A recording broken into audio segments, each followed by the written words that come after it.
It was Christmas Eve, 1944. Hundreds of American soldiers, weary from battle, were just hours away from reaching safety in France. But in the icy waters of the English Channel, a single torpedo struck the SS Léopoldville, and in an instant, a peaceful voyage turned into a nightmare.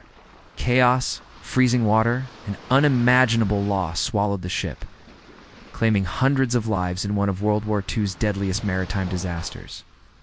Tonight, we dive into the harrowing story of courage, survival, and sacrifice that history almost forgot.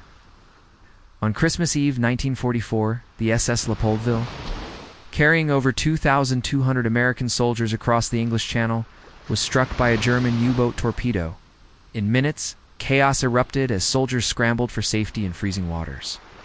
Hundreds would never make it, while survivors faced unimaginable fear, heroism, and loss. In this video, we explore the harrowing true story of the SS Léopoldville disaster, one of World War II.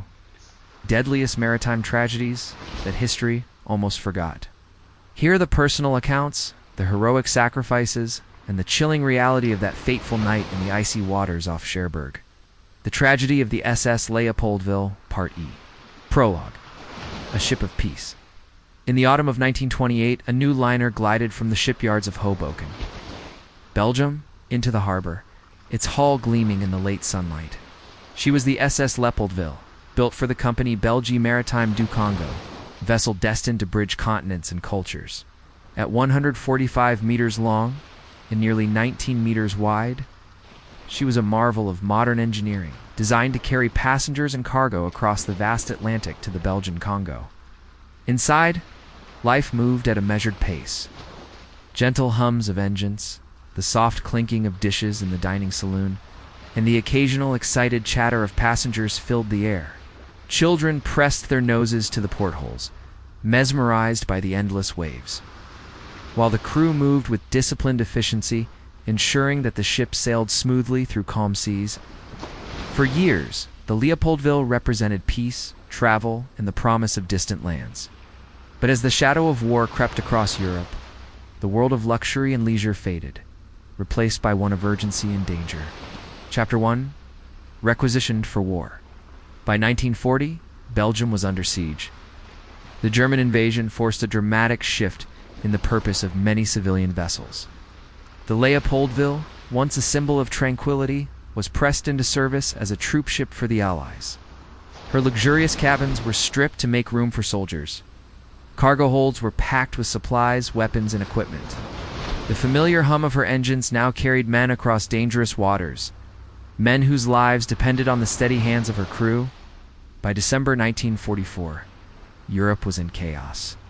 The Allies had established a foothold in France, but the German army launched a desperate counteroffensive in the Ardennes, creating urgency for reinforcements. The Léopoldville was tasked with transporting the 66th Infantry Division across the English Channel. Among the troops were young American soldiers, many celebrating their first Christmas away from home, unaware that this voyage would become one of the deadliest disasters in U.S. military history. Chapter 2. Boarding on a cold winter morning. On the morning of December 24, 1944, the port of Southampton was a flurry of activity. Soldiers carrying duffel bags, rifles, and the weight of anticipation climbed aboard the Léopoldville. The crew worked swiftly, their faces set with determination, but the process was hurried. Life jackets were distributed sparingly, and few men received instructions on how to use them. Below deck, the troops found themselves packed tightly into holds meant for cargo. The air was thick with the scent of metal, oil, and sea spray. Some men joked nervously to mask their fear. Others stared silently at the walls, trying to imagine the end of the voyage, not the beginning of a nightmare. On deck, the winter wind whipped mercilessly, carrying a sharp bite that penetrated even the thickest uniforms. Soldiers huddled together, shivering and exchanging stories of home, little realizing that by nightfall, many of them would be fighting not an enemy across the ocean, but the ocean itself. Chapter 3. The voyage begins. The Léopoldville slipped from Southampton harbor, moving steadily across the channel. She was escorted by 4 warships, their guns bristling, engines alert to any sign of danger. The convoy maintained a tight formation, the winter sky gray and heavy with clouds. For hours, The voyage seemed uneventful. The soldiers adjusted to the motion of the ship, some trying to eat, others writing letters they would never have time to send. Yet, beneath the surface of the channel, danger lurked, the silent predator that would strike without warning. Chapter 4. The Torpedo. At precisely 1754, just 5 nautical miles from Cherbourg, disaster struck. A torpedo fired by the German submarine U-486 tore through the starboard side of the Leopoldville, striking hold number 4. The explosion ripped through the hull with a force that shook the entire ship, instantly flooding compartments and killing hundreds of men. Chaos erupted. Soldiers scrambled to the decks, confusion turning to panic. Orders were shouted in Flemish, a language most of the American troops could not understand. The cold winter water waited below, a deadly trap for the unprepared. Life jackets were insufficient, and many were poorly fitted. Equipment, weapons, and heavy coats turned men into anchors as they plunged into the icy sea. The crew attempted to launch lifeboats, but the rough waves made the effort nearly impossible. Some soldiers jumped between ships only to be crushed by the swelling waters. For hours, the chaos continued, a relentless symphony of fear, confusion, and the desperate struggle to survive. Chapter 5. Rescue Efforts. The escorting destroyer HMS Brilliant moved alongside the Leopoldville, trying to save as many soldiers as possible. The waves tossed the ships, and many men were trapped between them. Additional rescue craft arrived slowly, delayed by miscommunications and the fog of war. As darkness fell, hundreds of men remained in the freezing water. Hypothermia set in quickly, and cries for help grew weaker. By Intensifying, the Leopoldville had sunk completely, disappearing beneath the waves and taking countless lives with her. Chapter 6. Aftermath. The survivors were eventually brought to shore, shivering and traumatized. Official reports recorded the numbers over 500 soldiers lost that night. Hundreds more wounded, but the human stories behind those figures remained largely untold. Families waited for news that never came, and the tragedy was kept quiet for decades. Yet among the survivors were stories of courage, ingenuity, and resilience. Soldiers formed human chains to help others from the water. Crew members risked their own lives repeatedly to save men trapped in icy waves. These acts of bravery became legends among those who lived to tell the tale. The Tragedy of the SS Léopoldville Part R. Chapter 7. Panic on Deck. The moment the torpedo struck, the deck of the Leopoldville became a whirlwind of noise and movement. Soldiers scrambled, some screaming, some frozen in disbelief. Men stumbled over crates, ropes, and each other as they tried to reach the railings. Officers shouted orders, but their voices were often drowned out by the roar of the sea and the echoes of the explosion. Private Thomas Reynolds, a young infantryman from Ohio, remembered the chaos vividly. One second we were standing on deck, joking about Christmas back home. The next, everything was fire, water, and screaming. I didn't know which way to run, or if I even wanted to run. It was like the ship itself had turned against us. Life jackets were doled out haphazardly. Some men had none. Others had jackets too small or defective. Heavy coats, rifles, and full packs became deadly weights in the icy water. Many soldiers, desperate to save themselves, jumped into the channel without realizing the freezing temperature would sap their strength within minutes. Chapter 8. Confusion below deck. Below deck, the situation was equally dire. Troops crammed into the cargo holds found water rushing in, flooding the lower levels. Panic turned into a suffocating fear as soldiers tried to climb over one another to escape. Some were trapped by heavy equipment, others caught in narrow passageways. Private Samuel Ortiz, huddled with a group of men near Hold 4, recalled. It was like being inside a coffin that was filling with water.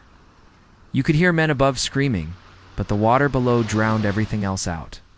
I thought we were going to die down there, and I was ready to give up.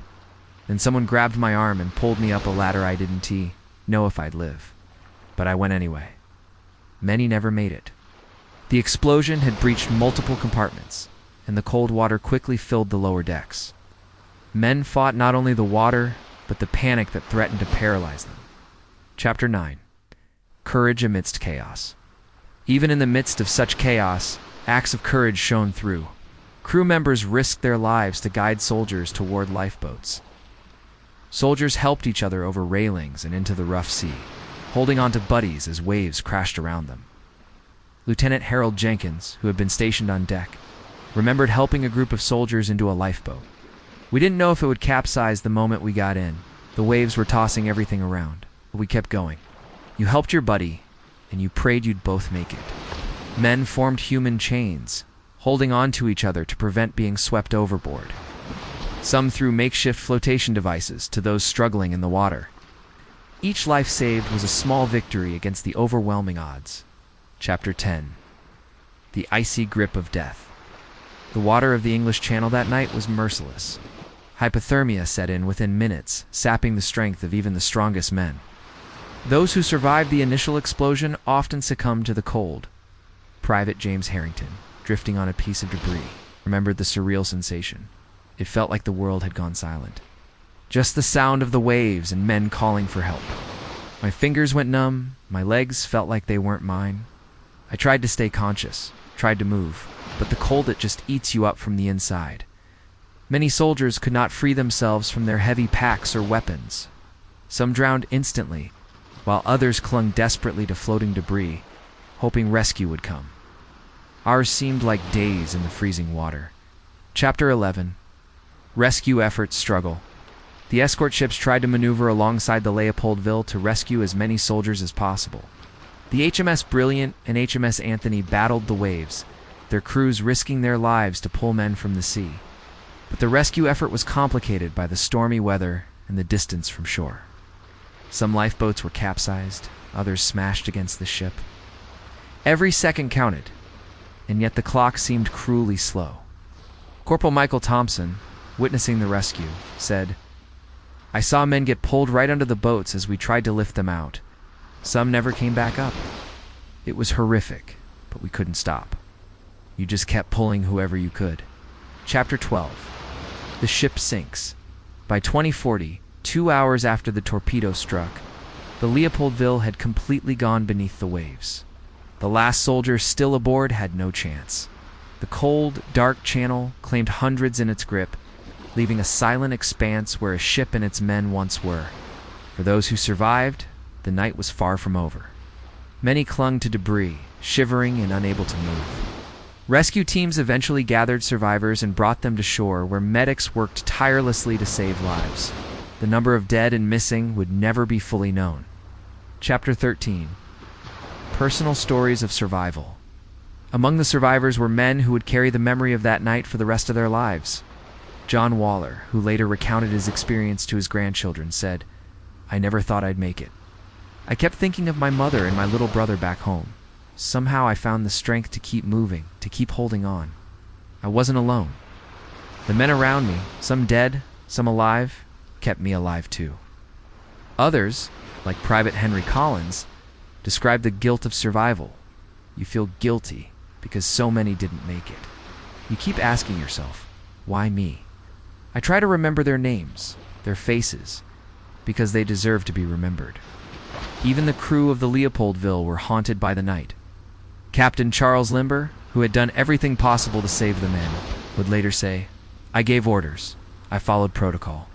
But nothing could prepare you for seeing men you've sailed with simply vanish into the sea." The Tragedy of the SS Léopoldville, Part 10. Chapter 14. Struggle in the Icy Sea. The English Channel on that December evening was a merciless adversary. The wind howled across the water, waves tossed survivors like rag dolls, and the temperature was near freezing. Many of the men who had jumped or been thrown into the sea quickly realized that staying afloat was only the first step in a battle for life. Private William Harper, gripping a piece of floating debris, remembered the chilling sensation. Your arms felt like lead. Every breath burned your lungs. You didn't just fight the water, you fought your own body turning against. Some soldiers found makeshift rafts, planks of wood, overturned lifeboats, but others were alone, flailing, struggling to keep their heads above water. The cold sapped strength quickly, turning what should have been a simple task holding on into an almost impossible feat. Chapter 15. Acts of heroism. Even in this chaos, extraordinary courage shone through. Soldiers and crew risked their lives to help others, reaching into the water to grab men who were slipping under. Lieutenant Harold Jenkins formed a line with other survivors, holding on to each other and pulling men toward floating lifeboats. I remember the face of a young kid, barely 18, clinging to a piece of wood, Jenkins recalled. His lips were blue, his eyes wide. I grabbed him and held on. The water tried to take him again and again, but we wouldn't let go. These acts were repeated hundreds of times that night. Men who had survived the initial explosion continued to risk their lives for others, demonstrating a remarkable sense of duty and humanity even in the face of near-certain death. Chapter 16. Rescue efforts intensify. The escorts, led by HMS Brilliant, worked tirelessly to pull men from the freezing waters. Rescue boats were lowered, but the rough seas made operations treacherous. Some boats capsized under the weight of panicked soldiers. Others were smashed against the side of the ship by towering waves. Despite the chaos, medics and sailors worked without rest. Blankets were thrown over shivering survivors, and makeshift shelters were constructed on the decks of the destroyers. Yet even with these efforts, many men succumbed to hypothermia before they could reach safety. Sergeant James McAllister, a survivor, described the scene. We were being lifted out of the water, half dead from cold. Some men didn't make it, no matter what they did. The crew tried, the soldiers tried, but the sea had claimed too many already. Chapter 17. The human cost. By the time the last survivors were rescued, over 500 men had lost their lives. Hundreds more were wounded, suffering from burns, cuts, hypothermia, or trauma. Families received the devastating news in the weeks following Christmas, though many details were kept secret due to wartime censorship. Private Henry Collins reflected on the aftermath. When you survive something like that, you don't feel lucky, you feel broken. You see the faces of your friends in your mind and you can't stop. You keep asking, why us? Why not them? The Leopoldville disaster would remain one of the deadliest maritime tragedies involving American forces during World War II. Yet it was largely forgotten for decades. The enormity of the loss was masked by the larger events of the war, leaving the stories of the men and their bravery in relative obscurity. Chapter 18. The aftermath on shore. Once on land, survivors were treated for frostbite, hypothermia, and shock. Many were hospitalized for weeks, while others were reassigned to continue the fight in Europe. The psychological scars were deeper than any physical wounds. Soldiers who had witnessed friends die in the freezing waters struggled to reintegrate into daily life. Letters home were carefully censored, often vague about the true horrors experienced. Yet within military records, fragments of the night's terror remained. Reports of missing men, the chaotic rescue, and the bravery displayed in the face of unimaginable danger. Corporal Michael Thompson wrote in a personal journal, "You think the war is the bullets and the tanks? But that night I learned the sea can be just as deadly. It doesn't care who you are, what uniform you wear, or what orders you follow. It takes indiscriminately, and it doesn't forgive." Chapter 19. Heroism remembered over the years. Survivors would recall the extraordinary courage they witnessed. Sailors who risked their lives to save strangers, soldiers who gave up their only chance at survival to help comrades, and officers who coordinated rescue efforts under impossible conditions. These acts of heroism became the enduring legacy of the Leopoldville. John Waller, one of the survivors, reflected decades later, "I survived because of the men around me. Not because I was stronger, smarter, or luckier. Courage is contagious." That night, every man who reached out to help another was a hero. Chapter 20. Lessons from tragedy. The disaster highlighted critical failures in wartime planning and preparation. Troops were inadequately trained for emergency evacuation lifeboats, and life jackets were insufficient. Communication was chaotic, compounded by language barriers between crew and American soldiers. Rescue operations were delayed due to mismanagement and environmental conditions. These lessons would inform future troop transports, ensuring better training, equipment, and coordination to prevent such a catastrophe from happening again. The tragedy of the SS Léopoldville, Part 4, Chapter 21. Faces in the water, even after the initial chaos, the channel remained a merciless enemy. Soldiers and crew clung to whatever drifted near them: planks of wood, overturned lifeboats, debris from the ship itself. Hypothermia made their limbs heavy, their senses dulled, and yet instinct drove them to hold on. Private Samuel Ortiz described the scene. I could see faces around me, friends, strangers, all of us fighting the same fight. Some didn't make it. Their eyes stayed open, even as the water claimed them. You wanted to help, but the sea was stronger. You had to hold yourself together because letting go meant death. Every moment was a test of endurance.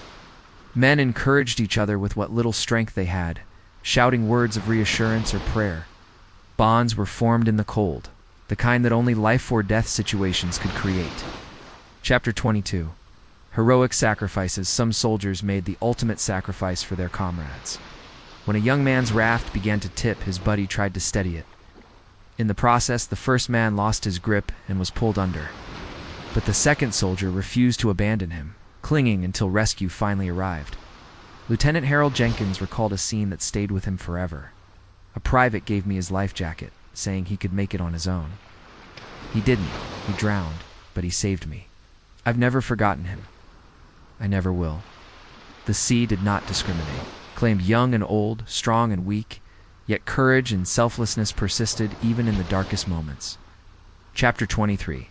Shore and shock. By early morning on Christmas Day, the last survivors were brought to shore at Cherbourg. Hospitals overflowed with men suffering frostbite, shock, and injuries from debris and capsized boats.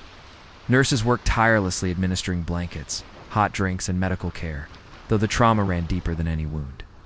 Captain Charles Limber, overseeing the evacuation, observed the aftermath. You think the war is about battles and strategy, but that night taught me otherwise. War is the silence that follows an explosion, the faces of men who will never see their homes again. That night, I saw war's true cost. Soldiers were physically rescued, but emotionally they were stranded.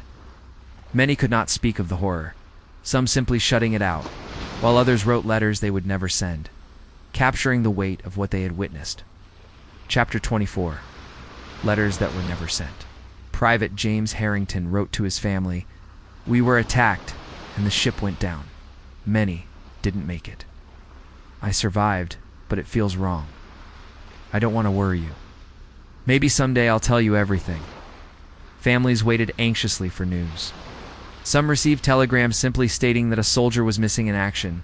Details of the tragedy were withheld to maintain morale and operational security.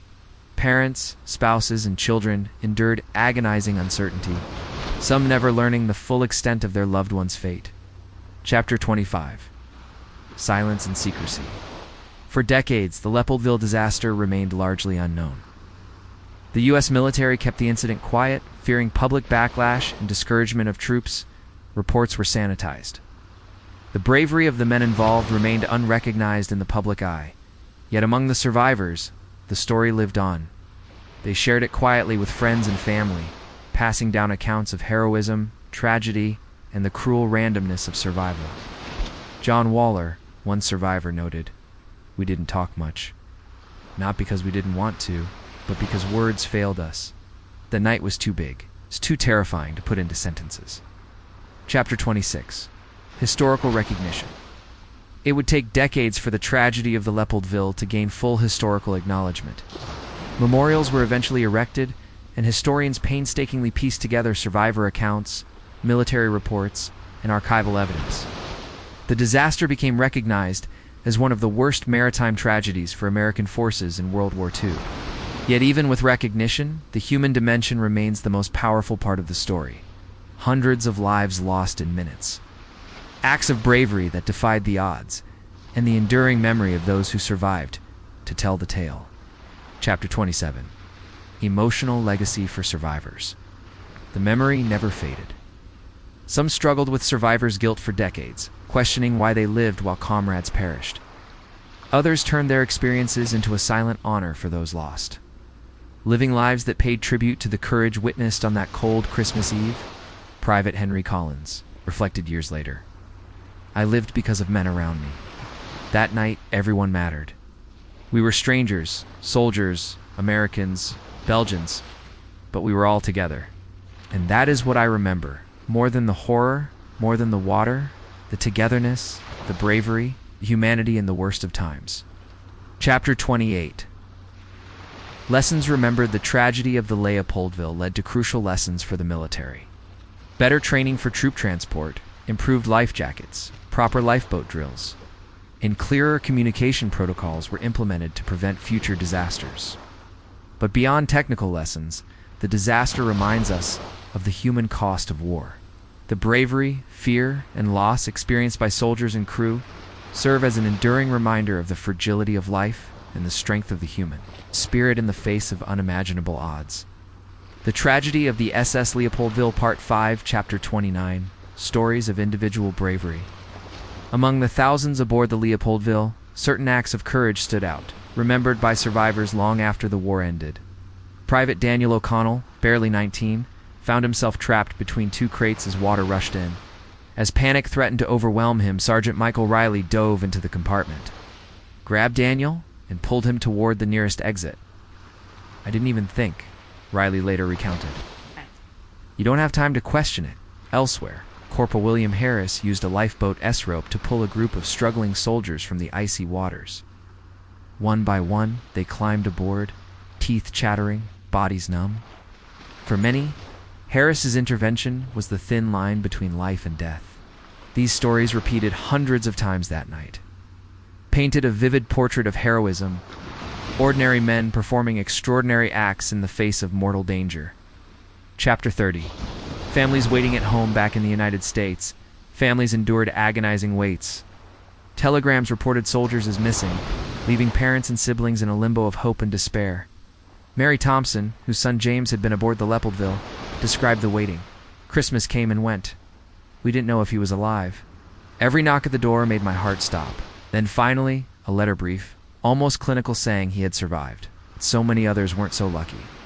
It was a Christmas we never forgot." The impact of the disaster rippled through entire communities, leaving scars that could not be measured in numbers alone. Chapter 31. Silence in the media during the war. The Leopoldville disaster was kept largely out of public view. Military authorities feared the news would damage morale and compromise security. Even families were given only partial information, leaving them confused and anxious. This silence added another layer of tragedy. Soldiers returned home carrying memories and trauma that could not be shared openly. The world continued. We were largely unaware of the heroism and horror that had unfolded in the Channel on Christmas Eve, 1944. Chapter 32. Survivor Reflections. For the survivors, memories of the Leopoldville were etched into their lives. Some spoke rarely of the experience, haunted by the screams, the icy water, and the friends who never made it. Others turned their memories into a quiet tribute, sharing stories privately to honor those lost. John Waller, reflecting decades later, said, "We didn't need medals or recognition. We just needed to remember. Remember the men who died, the courage we saw, the mistakes that were made. That's how we honor them." Many survivors reported lingering fears, nightmares, and survivors' guilt, a reminder that war's wounds extend far beyond the battlefield. Chapter 33. Historical perspective. The Leopoldville disaster, while overshadowed by larger battles of World War II, remains one of the deadliest maritime tragedies involving American troops. The circumstances of the sinking torpedo attack, inadequate preparation, in freezing waters highlight the vulnerabilities of wartime troop transport. Military historians have studied the event extensively, examining not only the tactical failures but also the human stories that emerged. The disaster serves as both a cautionary tale and a tribute to courage under extreme adversity. Chapter 34. Recognition and memorials. It took decades for proper recognition. Memorials were erected in Cherbourg and in the United States to honor the soldiers and crew who perished. Annual commemorations have kept the memory alive, ensuring that the bravery and sacrifice of those aboard the Leopoldville are never forgotten. The SS Léopoldville remains a symbol of both tragedy and heroism, a reminder that even in moments of chaos and loss, the human spirit can shine with extraordinary courage. Chapter 35. The Legacy of Courage. The legacy of the Leopoldville lies not only in historical records, but in the values demonstrated by those who survived and those who perished. Courage, selflessness, and perseverance in the face of overwhelming odds continue to inspire military personnel and civilians alike. For the soldiers who survived, the memory of their comrades became a lifelong guide. Lieutenant Harold Jenkins reflected, "Every day I live, I carry them with me. I try to be worthy of their sacrifice. It's the only way to honor them. The tragedy of the Leopoldville reminds us that history is not only written in numbers and dates, but in the courage, fear, and humanity of individuals who faced the unimaginable. The tragedy of the SS Léopoldville, Part Lille. Chapter 36. The calm before the storm, the morning of December 24th, 1944. Dawned cold and gray over the English Channel. Soldiers aboard the SS Léopoldville moved with a mixture of nervous energy and weary resignation. Some tried to joke about Christmas back home. Others stared silently at the horizon, the faint line of France still hours away. Private Thomas Reynolds, barely 20, leaned against the railing and watched the sea. The water looked calm, almost peaceful. I thought, maybe this will be a quiet trip, and maybe nothing will happen. His optimism was shared by many. The convoy had crossed this stretch of water countless times, and the danger, while known, seemed distant. The crew, however, knew better. Seasoned sailors moved through the decks with quiet precision, eyes scanning the water for signs of U-boats. Tension was subtle, but palpable, like a cord pulled tight, ready to snap. Even the soldiers sensed it. They whispered among themselves, exchanged nervous glances, and tried to pass the time. Some wrote letters, some hummed faint Christmas tunes, and others simply sat, gripping rifles and clinging to the familiarity of routine. Chapter 37. Below deck tension, the cargo holds were crowded, filled with soldiers, crates, and equipment. The air was thick and heavy, smelling of oil, sweat, and the faint temps of seawater seeping through the decks. Many soldiers were unaccustomed to being so confined, and claustrophobia mingled with fear. Private Samuel Ortiz remembered, we were packed like sardines. Some whispered about their families, about Christmas, about what they'd do after the war. Others just stared at the floor, gripping their rifles, silent, eyes wide with worry. Nobody wanted to admit fear, but it was there, thick in the air. Communication was minimal. Few men had been briefed on what to do in an emergency, and lifeboats were limited.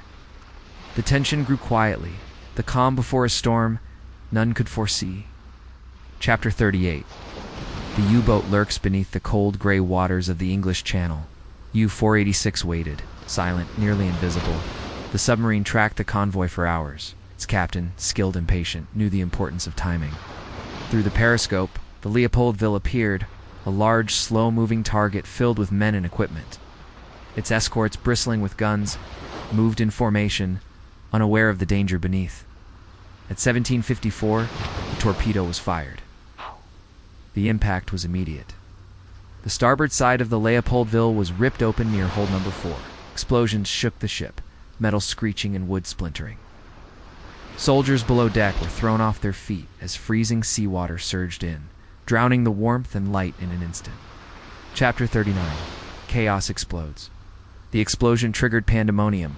Soldiers scrambled to the decks, shouting, screaming, and searching for friends amid the chaos. The cold winter air mixed with smoke, water, and the stench of fuel. Private Thomas Reynolds recalled, it was like the world had ended. Men were everywhere, falling over each other, shouting. I didn't know which way to run, or if running even mattered. I just kept moving, hoping to make it to the deck before the water took us all. The crew struggled to regain control, issuing orders in Flemish that many American soldiers couldn't understand. Lifeboats were launched, but the waves tossed them violently.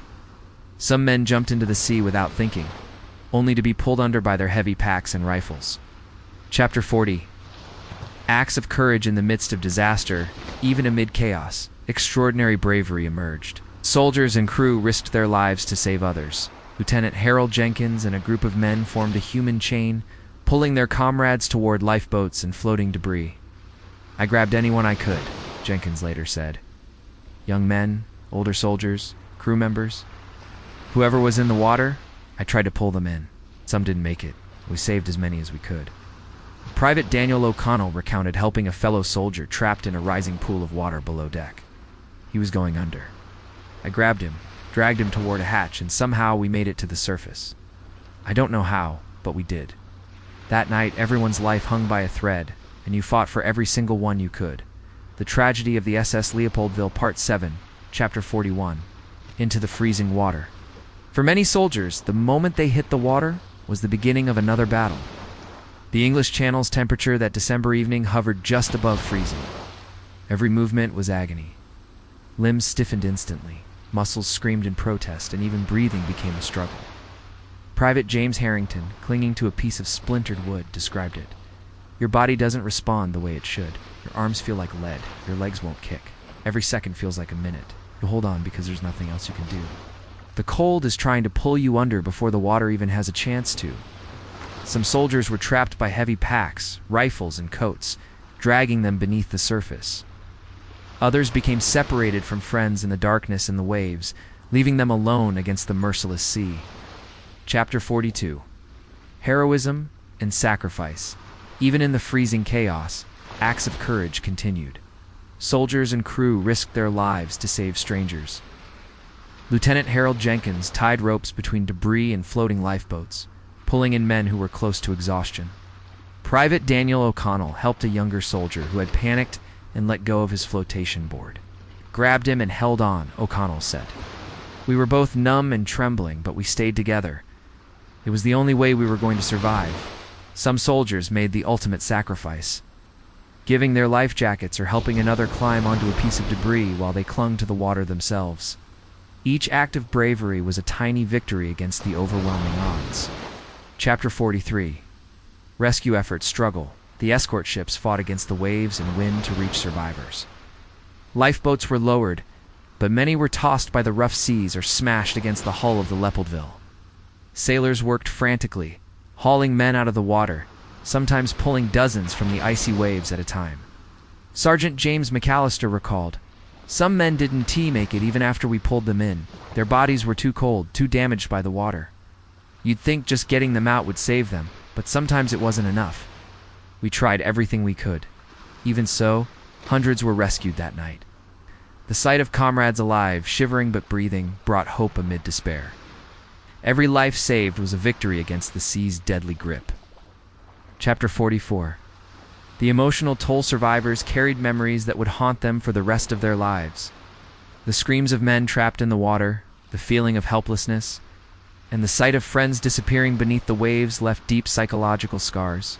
Private Henry Collins later reflected, "You think the war is about shooting and battles, but that night taught me the sea could kill just as easily. You couldn't fight it. You just tried to survive and hoped your friend made it too." The guilt and the fear, they never really go away, even among those who survived. PTSD, nightmares, and survivor's guilt became common. The mental scars of the Leopoldville disaster were as enduring as the physical ones. Chapter 45. Dawn and desperation as the night wore on. The water became even more unforgiving. Some soldiers floated alone, clinging to debris, whispering prayers. Others huddled together, shivering and encouraging each other to hold on. Private Samuel Ortiz remembered the dawn. The sky lightened just a little, but it didn't make the water warmer. We could see the bodies around us, the lifeboats slowly making their way to shore. Some men had died in our arms. Others had drifted away. It was a morning I'll never forget. Rescue crews worked tirelessly through the early hours, bringing survivors to Cherbourg. Hospitals filled with men suffering frostbite, hypothermia, and shock. Nurses and medics did all they could, but the human cost was staggering. Chapter 46. Reflections of survival. For the men who survived, the Leopoldville became a defining moment in their lives. Some devoted themselves to helping others, honoring the bravery they had witnessed.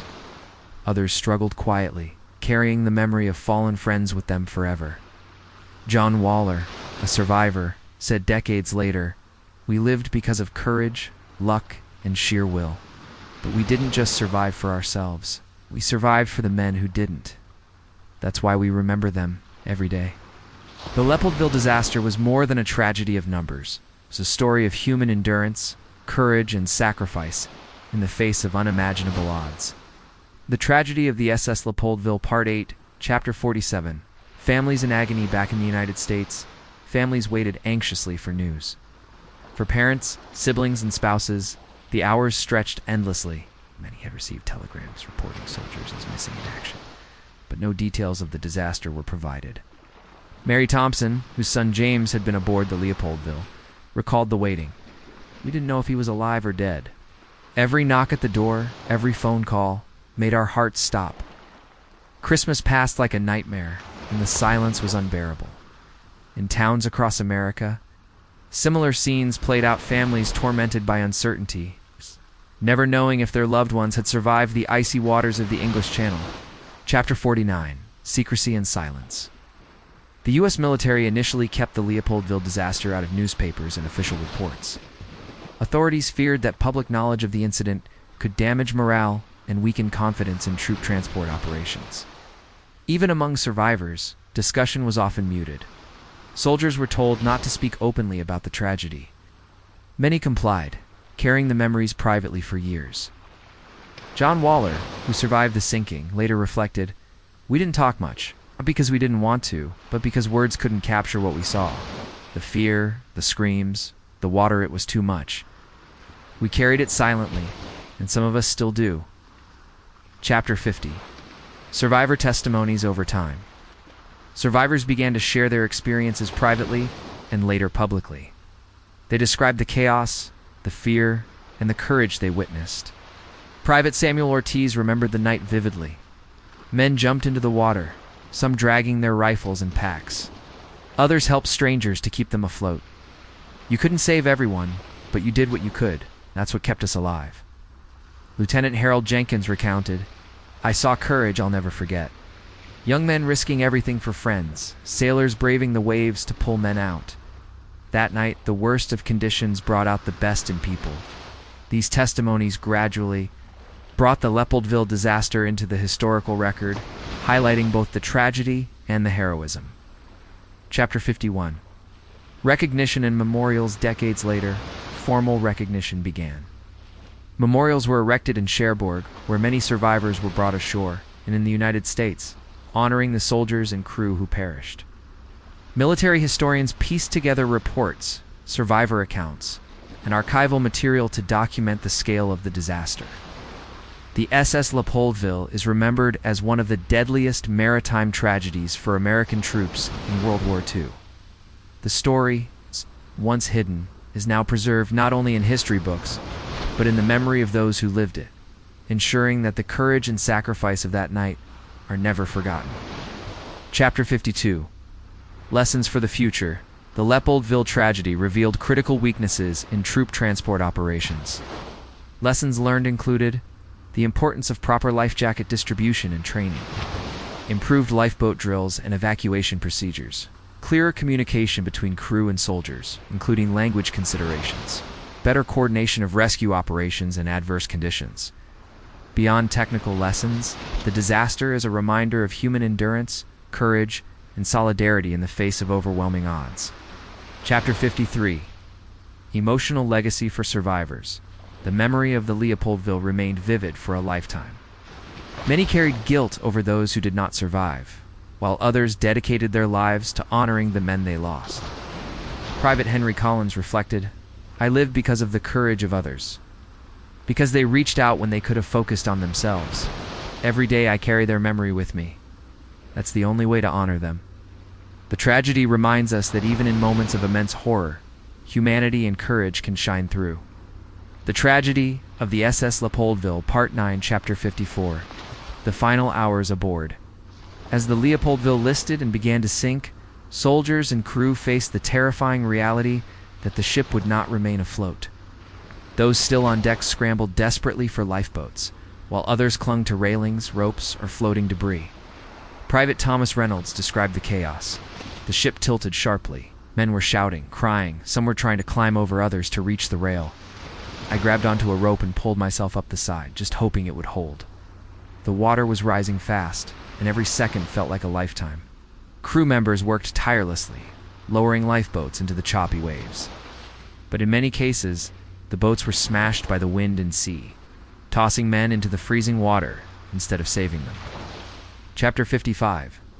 Bonds of survival, even amid disaster. Acts of bravery and selflessness continued. Soldiers helped each other into life rafts, sometimes giving their own space to a friend or stranger. Private Daniel O'Connell recalled, "A young soldier beside me had slipped into the water. I reached out, grabbed his arm, and pulled him onto my flotation board. We were shivering, barely keeping our heads above water, but we held on to each other." We knew if we let go, neither of us would make it.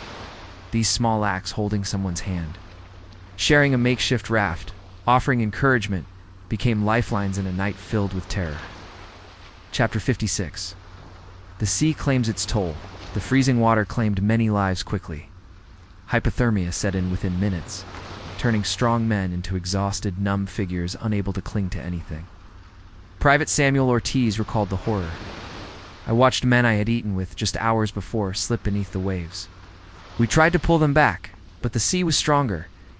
I remember thinking, this can't be real. How can so many die in one night? But it was real. It was happening. Bodies drifted past survivors, some clinging to debris, some gone entirely. The channel, normally a path to safety, became a vast grave. Chapter 57. Rescue arrives as night turned to early morning. Rescue ships finally reached survivors. Mess Brilliant and other escorts pulled men from the water, wrapping them in blankets and taking them to shore at Cherbourg. Sergeant James McAllister remembered, every hand we pulled from the water was a miracle, but not everyone made it. Some bodies were already too cold, too battered by the waves. We kept working, pulling whoever we could, but the sea had taken too many. Medical teams worked tirelessly, treating frostbite, hypothermia, and injuries from debris. But the trauma of the experience lingered far beyond the hospital beds. Chapter 58. Survivor reflections for those who survived. The Leopoldville disaster became a defining moment in their lives. Many carried guilt over those who did not survive. Others found strength in remembering acts of courage and selflessness. John Waller reflected decades later, we were lucky to survive, but we weren't lucky for long. The memories stay with you. You remember the screams, the water, the hands reaching for yours, but you also remember the bravery. It's what keeps you going. Lieutenant Harold Jenkins added, the ship went down, but humanity didn't. That night showed me what people are capable of when everything else fails. Courage isn't about winning. It's about holding on, helping someone else, and never giving up. Chapter 59. The emotional aftermath survivors returned home, but the psychological toll was immense. Nightmares, survivors' guilt, and depression were common. Many found it difficult to speak about the event, and those who did often struggled to convey the terror and heroism of the night. Families were grateful for survivors, but many also mourned the hundreds of men lost. Communities across the United States quietly absorbed the tragedy, even as the wider public remained largely unaware. Private Henry Collins described the feeling decades later. You live, but you feel like you owe something to the men who didn't. You remember them every day, and it shapes the rest of your life. You carry them with you. Always. Chapter Lucier. The Leopoldville in history, though largely overshadowed by larger battles of World War II. The Leopoldville disaster remains one of the deadliest maritime tragedies involving American troops. The sinking highlighted critical failures in training, preparation, and communication, but it also revealed extraordinary courage and selflessness. Memorials, survivor accounts, and historical research have since brought the tragedy to public awareness, ensuring that the sacrifices and heroism are remembered. The SS Léopoldville serves as a solemn reminder. Even in the darkest hours, humanity can shine. Courage, sacrifice, and solidarity endure, long after the waves have swallowed the ship. The Tragedy of the SS Léopoldville, Part 10, Chapter 61. After the storm, by the morning of December 25, 1944, the English Channel had calmed, but the aftermath of the disaster lingered like a shadow. Survivors huddled in hospitals in Cherbourg, wrapped in blankets, shivering from cold and shock. Their bodies recovering, but their minds still haunted.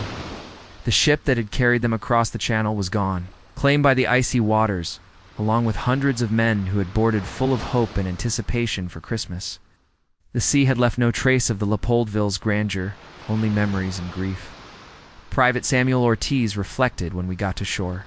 It was quiet in a way that felt wrong. The screaming was gone, but the silence wasn't peaceful. You could feel the weight of all the men who didn't make it. You could almost see them in the water, still reaching for help. Chapter 62. Families and communities back home. Families grappled with the loss and uncertainty. Parents who had waited for telegrams learned that some of their sons would never return. Communities mourned silently, many unaware of the scale of the tragedy due to wartime censorship. Mary Thompson, mother of Private James, recalled, "We finally got news he survived. We were grateful, of course, but so many others weren't so lucky." The whole town grieved quietly. It was a Christmas none of us would forget. Letters that survived painted fragments of the night, fear, courage, despair, and hope, all intertwined. Even the briefest lines carried the weight of unimaginable experiences. Chapter 63. Remembering the fallen memorials were eventually erected in Cherbourg and across the United States. Survivors and families visited these sites, placing flowers, sharing stories, and keeping the memory of the lost alive. Lieutenant Harold Jenkins said years later, "Memorials don't just mark where men died. They remind us of who they were, their courage, their humor, their humanity. We honor them by remembering, by telling their stories, so no one forgets." Chapter 64. Lessons of the Leopoldville. The disaster exposed critical flaws in military preparedness, leading to improved training, better life jackets, clearer evacuation procedures, and more rigorous communication protocols. But beyond technical lessons, it left a profound human lesson. Courage and solidarity endure, even in the face of overwhelming disaster. Private Henry Collins reflected, "You see the worst in the world that night, but you also see the best. Men gave up their chance to survive to save others. They shared what little they had. That's the lesson I carry." Chapter 65. Survivor Legacy.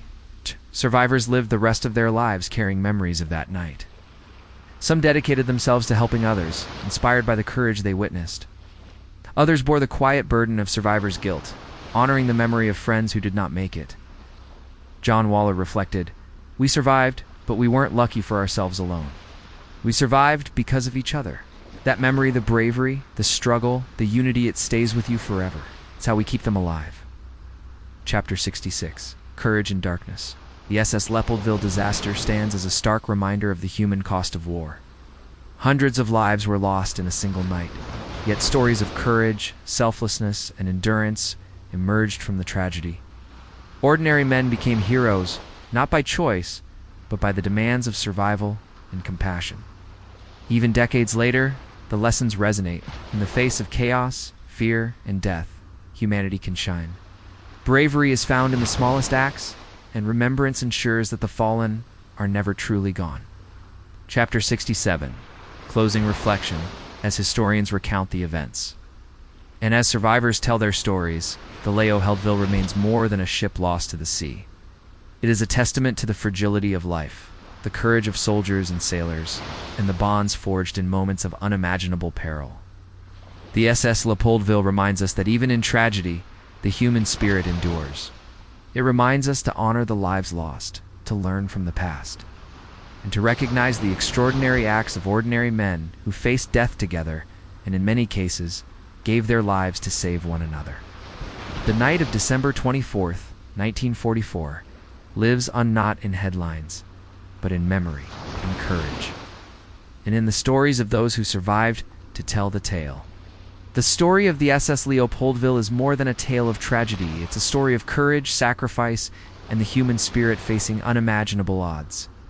Hundreds of lives were lost in the freezing waters of the English Channel, but their bravery lives on in memory and history. If this story moved you, give this video a like to honor the courage of those aboard. Subscribe to our channel for more untold stories from history's shadows. Dose. Share your thoughts and reactions in the comments below. Whose story touched you the most? And if you know someone who loves history, share this video so we can keep these forgotten stories alive.